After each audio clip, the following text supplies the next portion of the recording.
ताम्रयसी स्त्री रूपेण संसक्तो यस्य पापवान नरके पच्यते घोरे यावच्च चंद्र दिवाकरो। ये संस्कृत का कोई आम श्लोक नहीं है।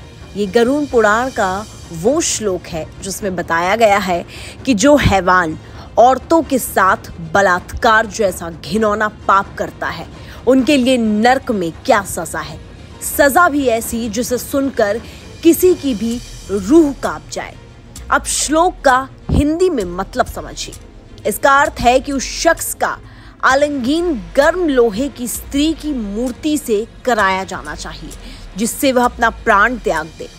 उसके शरीर से जब आत्मा निकले तो वह तब तक नरक की यातना सहे जब तक इस संसार में सूर्य और चंद्रमा है। यानी पुराणों में बलात्कार ऐसा घिनौना कृत्य जिसके लिए मौत की सजा भी कम है। फिल्म अपरिचित तो आपने देखी होगी जिसमें गरुड़ पुराण का जिक्र आता है। उसमें हर अपराध के लिए अलग अलग सजा का विधान है। ये ऐसी सजाएं हैं जिनमें पाप करने वाले को न सिर्फ मानसिक बल्कि शारीरिक और आत्मिक कष्ट सहने पड़ते हैं। रेप के मामले में तो कठोर से कठोर तपस्या करके भी मुक्ति नहीं पाई जा सकती। गरुड़ पुराण के मुताबिक जो शख्स दुष्कर्म करता है उसको मौत के बाद भी नरक में बेहद कष्टदायक और कठोर सजाओं से गुजरना पड़ता है। गरुड़ पुराण ही नहीं, महाभारत में व्यभिचार, अनैतिक यौन संबंध या अविवाहित संबंध के लिए सख्त सजा का प्रावधान है। इसे बेहद गंभीर पाप बताया गया है। महाभारत के मुताबिक जो व्यक्ति दुष्कर्म करता है उसका समाज से बहिष्कार कर देने की बात कही गई है। इतना ही नहीं, इस महाकाव्य के शांति पर्व में अन्य पापों के अलावा व्यभिचार के लिए भी सजा का जिक्र है। यानी जो भी शख्स व्यभिचार में लिप्त रहता है उसको धार्मिक और सामाजिक नजरिए से भयंकर नतीजों से गुजरना पड़ता है। महाभारत के शांति पर्व के एक श्लोक कहते हैं कि जो भी व्यभिचार करे तो राजा को उसे सजा देनी चाहिए जिससे समाज में धार्मिकता और नैतिकता बनी रहे। ऐसे गंभीर अपराधों के लिए सिर्फ सांसारिक ही नहीं बल्कि आत्मिक दंड भी होना चाहिए।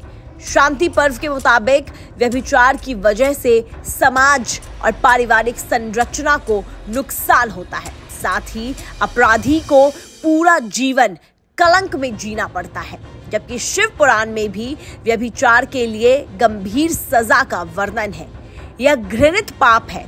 इसके लिए कहा गया है कि व्यभिचार करने वाले शख्स को पहले दंड के तौर पर अपयश मिलता है, दूसरा उसका सामाजिक पतन और बहिष्कार हो जाता है, तीसरी सजा के तौर पर मृत्यु और चौथी सजा नरक की कठोर यातनाएं हैं। अब जानते हैं कि किन सजाओं का जिक्र पुराणों में है। गरुड़ पुराण के मुताबिक व्यक्ति को खौलते तेल की कढ़ाई में डाल दिया जाता है, उसे जलाया जाता है और उससे आत्मा को भयंकर पीड़ा होती है। व्यभिचारी को नरक में लोहे की गर्म शैया और लिटाया जाता है जिससे आत्मा को खौफनाक पीड़ा और जलन महसूस होती है। तीसरा, पापी व्यक्ति की आत्मा को कांटेदार वन से गुजरना होता है। इससे उसके शरीर में कांटे चुभते हैं और दर्द होता है। चौथा, पापी की आत्मा को नरक के जहरीले जीव सांप और कीड़े कुतरते और काटते हैं जिसकी पीड़ा असहनीय होती है। बहरहाल अगर ऐसी सजाएं हर देश में मिलने लगे तो कोई भी इंसान किसी भी लड़की को बुरी तरह से देखने से पहले 10 बार सोचेगा। देश और विदेश की तमाम खबरें देखने के लिए बने रहिए न्यूज स्टेट्स के साथ। न्यूज नेशन अब व्हाट्सएप पर खबरों की ताजा अपडेट के लिए न्यूज नेशन के इस QR कोड को स्कैन करें।